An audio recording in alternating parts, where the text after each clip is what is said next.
Hello, welcome again to FAIRtax Power Radio. I'm Bob Paxton, I'm Bob Scarborough. And I'm Randy Fisher. and Special guest.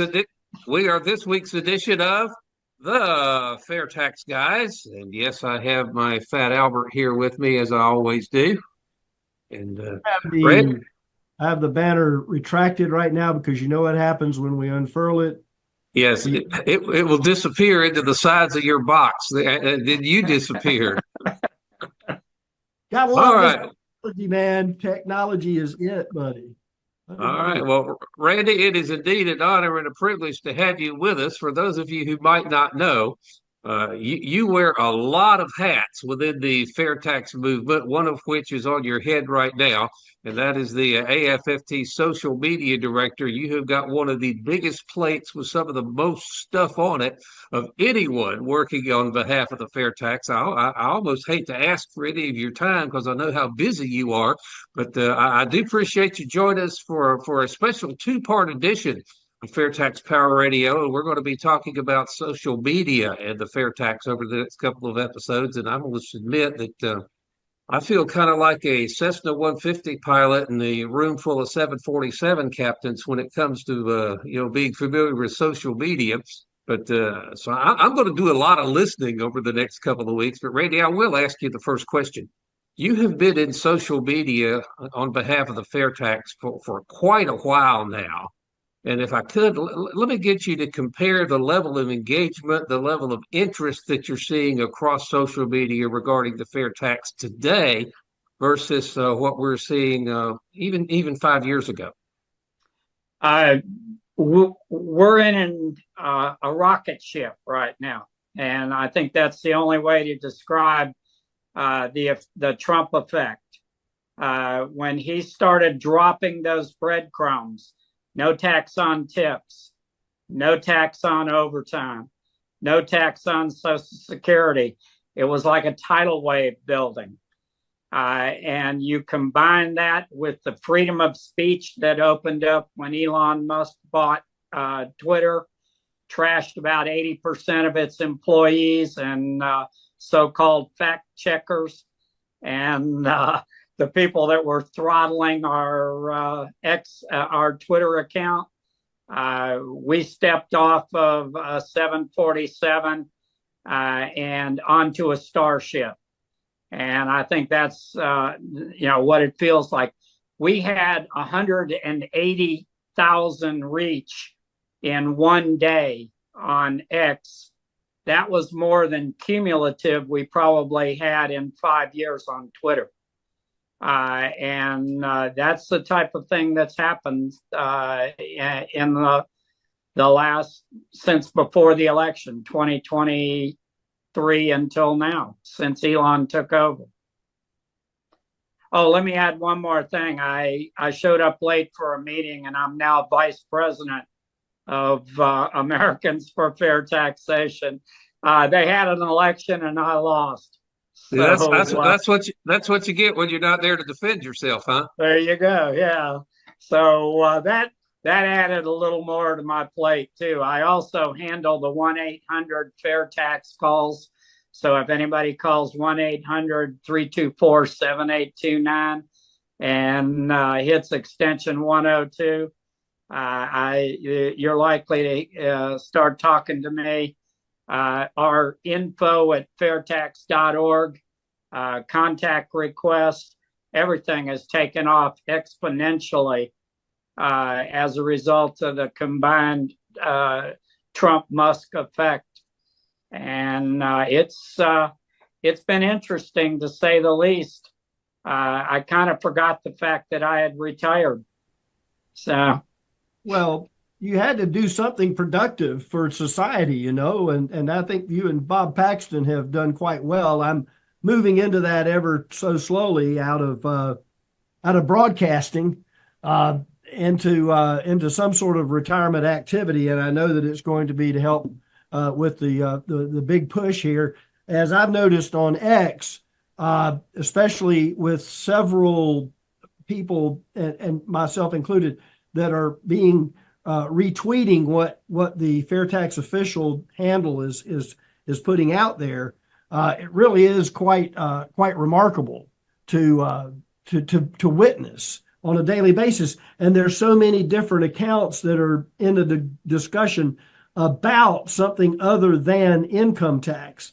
It could be just, like I think someone said that Laura Ingraham was had a discussion on one of her shows about consumption tax, not necessarily mentioning fair tax, but that gave us an opportunity in the social media spectrum to put a discussion piece in to the discussion threads ongoing within the different handles that are out there, the different categories of different businesses, the different individuals that are now discussing, well, what would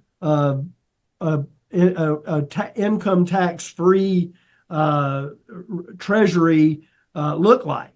How would that work? A lot of things people are talking about tariffs, and we can lead a whole week's worth of discussion on that, and how it would be affecting today's family. A lot of people have. There was a fellow that I was in a discussion with, and found out later he was, I think he was a CPA. So he was concerned about, some things within the fair tax, and I dropped my discussion with him for a moment to sort of read through all the rhetoric. I'll use that word instead of the one I'd like to use, about what he was going to be able to do, and what the fair tax, our HR 25, how it was not going to be the best effort. But then you have people out there that said, hey, we can just do it by tariff and not have any income tax, not any consumption tax on the citizenry, and just let outside tariffs do it. And I don't know that that's, something that is probably muddying the waters a little bit now. But not when the government's spending $6 trillion in a year. I mean, you can't fund a government that big with a revenue stream that's going to be disrupted with trade wars. And but I think the opportunity exists for a perfect marriage at this point. You've got the man who created the art of the deal. You've got the man that loves to negotiate, and is probably one of the best in the world at it. And he wants to use tariffs. He loves the history of William McKinley, one of my favorite presidents, pre-income tax presidents, who knew how to use tariffs to basically stop beating the American people with excise taxes. Trump has fallen in love with the idea. And I think we've got to make this his plan. And I think that's where we're headed. And 4 or 5 major accounts, million follower accounts, have kind of joined the chorus of we can stop taxing income. And that needs to be our message. End the income tax completely. Pare the government down, starting with IRS, 111,000 employees. Let the DOGE do its work, and then let's implement the fair tax as a consumption tax at the retail level only.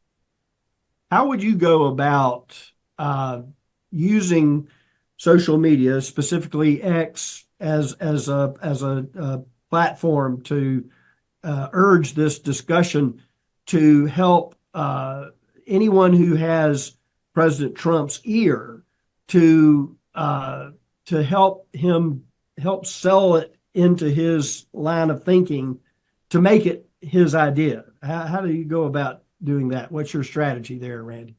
Well, I think the lights are on now. They can finally see us. I'm convinced our accounts were throttled heavily in the past, both on Facebook and X. And now that the lights are on, we should have a simple, consistent message, which is the income tax has failed. It's time to shut it down. We don't need it.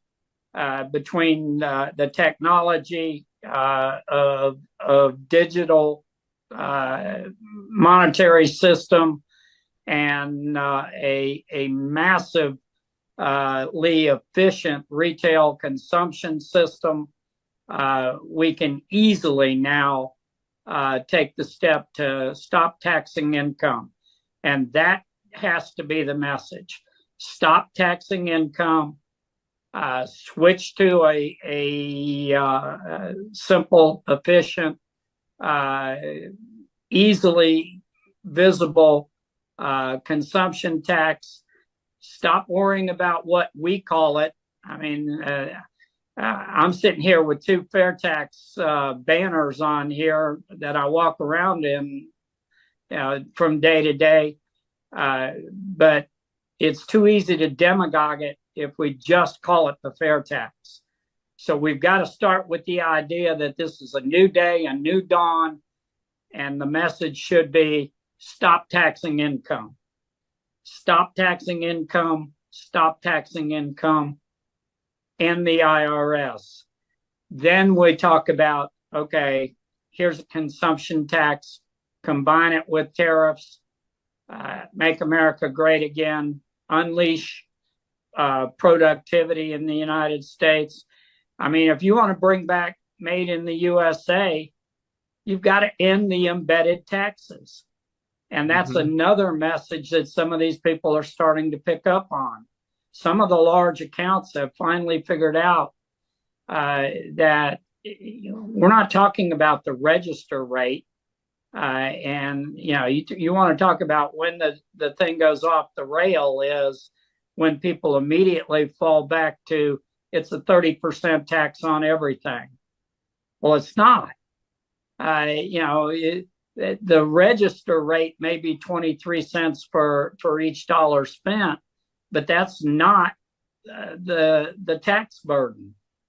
So we've got to talk about end the income tax, remove embedded taxes, make manufacturing happen in the United States without having an anchor on our economy, and don't worry about having to name what we name it.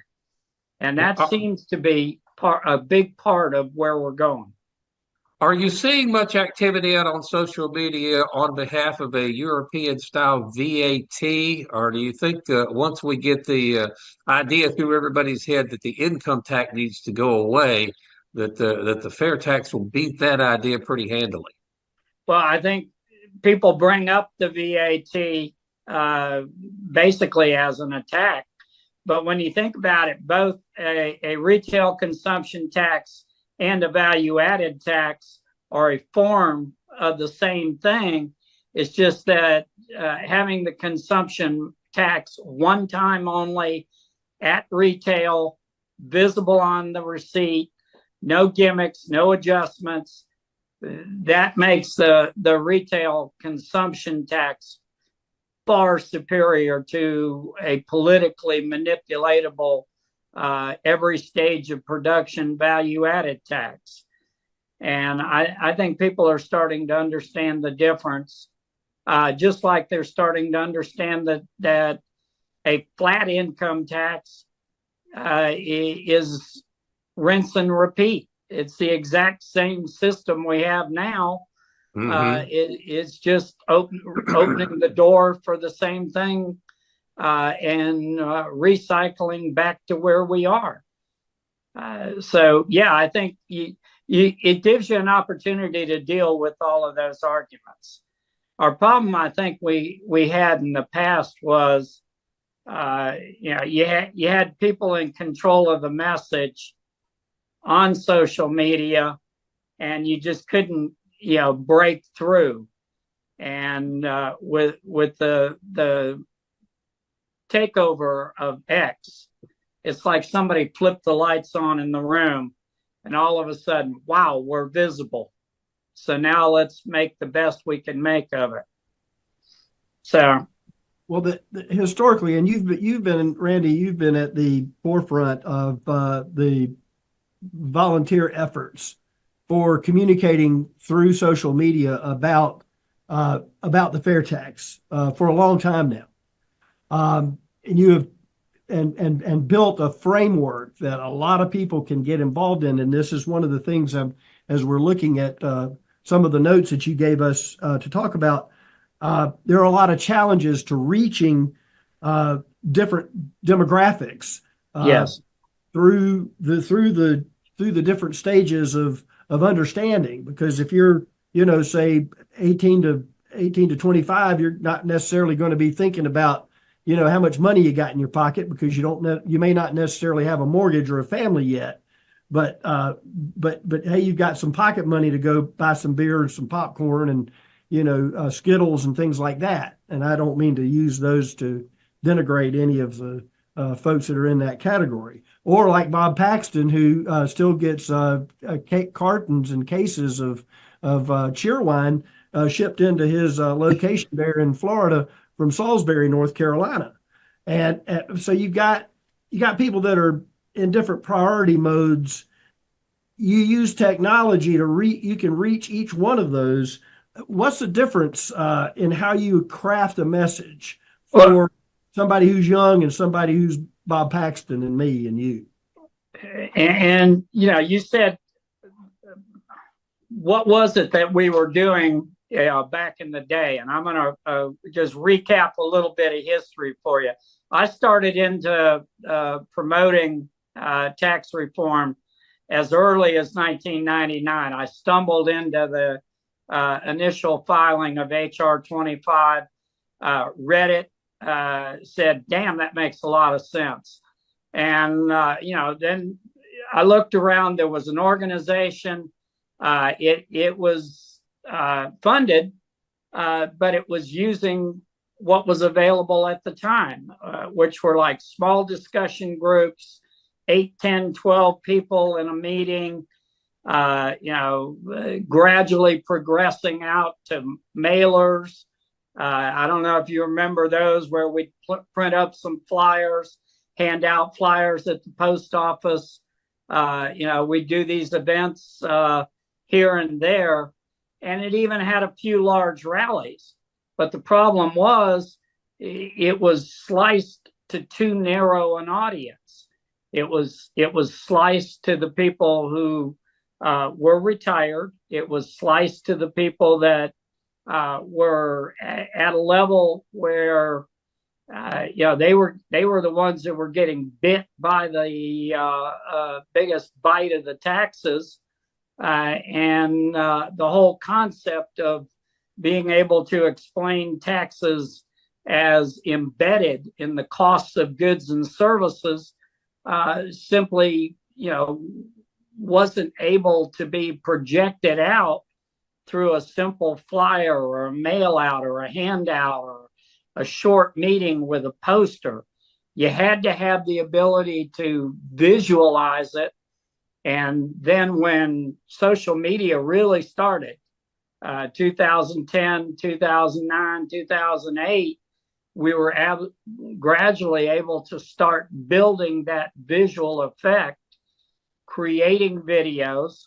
And Americans for Fair Taxation created some great videos, but they were 15, 18, 20 minutes, 24 minutes. And, they just didn't fit the platforms that we had at the time. So this has been an evolution along with social media. And I think, it finally reached a point where it all came together, it all fit together, and it all joined together to the point where we were able to start exploding visibility and draining it down to the people we needed to get it to. We even tried, doing presentations. One of our great guys on our Florida board, Rudy Tremmel, he went into the schools and he did presentations in schools, but he was talking to 40 people, and they were visually, you weren't able to get the message to those 40 to where they could go out and get 50 or 60 or 100 or 200 or 300 more. It was a great message, but we just couldn't spread it until we had the internet visual, the social media connectivity. And that's what's made the difference. So then you get into, algorithms and people able to manipulate accounts up, accounts down. Then you get into totally bots, fake accounts. And we've had all that to deal with over the last 8 years, coming up in the election of 2018, 2020, trying to deal with all of that. And it's been quite an extraordinary trip. I'm really excited about, looking back on it now, the fact that we've been able to get to where we are. But I know where we need to get to in the future. And we ain't there yet, but we can see it from here. And that's going to be having even more platforms that are going to get to the 12, 18, 24, 34 age brackets with quick, short, sticky messages. And that's where we're not at yet. But we can talk about that in some more detail. Let me get it back to you guys, and you tell me what else we think we need to talk about as to how we got to where we are now before we talk about where we need to go in the future. We're talking with Randy Fisher today on FAIRtax Power Radio. He is Vice President of Americans for Fair Taxation. He's been in charge of the social media and getting the word out about the FAIRtax since the beginning of the FAIRtax movement, the first submission of HR 25 back in 1999.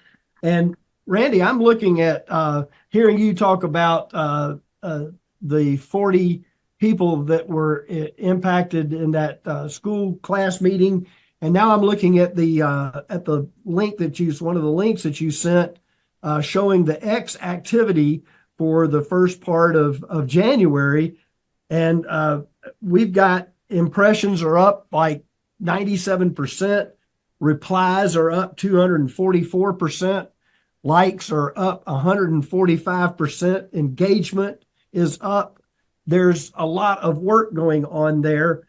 How do you remain consistent in those replies and getting those messages out? I know there's me, there's you, there are other people that orbit around the FAIRtax official account and actually repost some of those short, sticky messages that you create.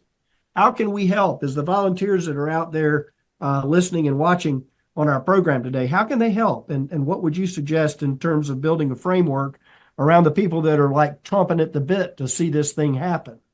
Well, I think you've got to avoid, getting stuck on things that don't matter. Whether you don't worry about what we call it, worry about, what we want it to do. And, right now, I only focus on three things. One is the income tax has failed. It's time to end it. The second one is we're hurting ourselves and our economy by hanging on to a failed system. It's time to end the IRS. We can easily raise the revenue we need without it. And let's move forward with what's been laid before us, which is the opportunity to completely flip our tax system from punishing success and earnings and productivity to one that simply puts the taxpayers in control of when, why, and how much they're taxed. I don't think it matters a whole lot whether we pass something called the FAIRtax, but as long as it ends the income tax, then we can figure out the rest of it as we go along. So I tend to avoid getting into fights over the details, and I definitely want to avoid, the negativity that we've been hit with year in and year out for the last 20 years, which is that the FAIRtax is going to add to the tax burden of every worker. It's not. It's going to lower their tax burden in the long run because we eliminate the embedded taxes throughout the system. And Randy, so that's my goal at this point, at least, is focus on ending the income tax system, focus on ending the IRS, and don't get bogged down in what we call it. okay, we got a couple of minutes left in today's episode. We will continue this discussion next week on FairTax Power Radio as well. But real quickly, before we finish up this one, let me ask you, are you seeing much interest in social media in getting rid of the 16th Amendment? I mean, it's one thing to say we're going to get rid of the income tax, but if we don't repeal the 16th Amendment and make income taxes unconstitutional again, I mean, I can see a future administration, putting it back on us. Can we get rid of the 16th Amendment as well here? I think there is a lot of interest in getting rid of the 16th Amendment. What we have to be careful of is falling into the trap that it has to be eliminated first before we can make a change to the tax system. And I think a lot of people are hung up on the idea that if you don't eliminate the 16th Amendment first, you're going to end up with both. Well, the fact is we have both now. We have national retail consumption taxes on fuel, on cellular services, and we have 5 income taxes. So, just don't get hung up on the idea that we have to repeal the 16th first, because I don't think we'll ever pass it that way. Because you're not going to get 37 or 39 states to do that without having an operating revenue system. All right. Well, I'm afraid we're going to have to leave it lie right here for this edition of FairTax Power Radio. Randy, thank you so much for your time. I appreciate you hanging around with us. And we will do this again next week, part 2 of our discussion on social media and the FairTax with Randy Fisher. Coming up next week on FairTax Power Radio. Hope we'll have you there again. Thank you so much for sharing, liking, and commenting on the videos. Till we meet again, I'm Bob Paxton. Bob Scarborough. And I'm Randy Fisher, and I'll be back next week. We're the FairTax guys, reminding you the FairTax is the only truly fair tax, and once you understand it, you'll demand it. Yep. So what do you need from me to get these taxes collected? Glad you asked, because there is a fair amount of information you need to be aware of. That's your tax plan? Oh, no, this is just the revisions for this year's tax plan. What I need from you is you need to keep track of all of your income, as well as any taxes that you've already paid. Also, any gifts that you received or gifts you've given to churches or charities or individuals throughout the entire year. Do you do any side jobs? Every now and again. Great, because there's some more information about that right here. Everything you need to know right here. So just simply compile that, send it in to us. Be careful, make sure there's no mistakes. If we do find mistakes, or maybe we can fine you or, throw you in jail. So you might want to be aware of that. And what do you need from me? As an individual, nothing. As a business owner, or if you're doing side jobs, yes, you would have to collect taxes on that, but, it's all right here. Can I get a copy of that?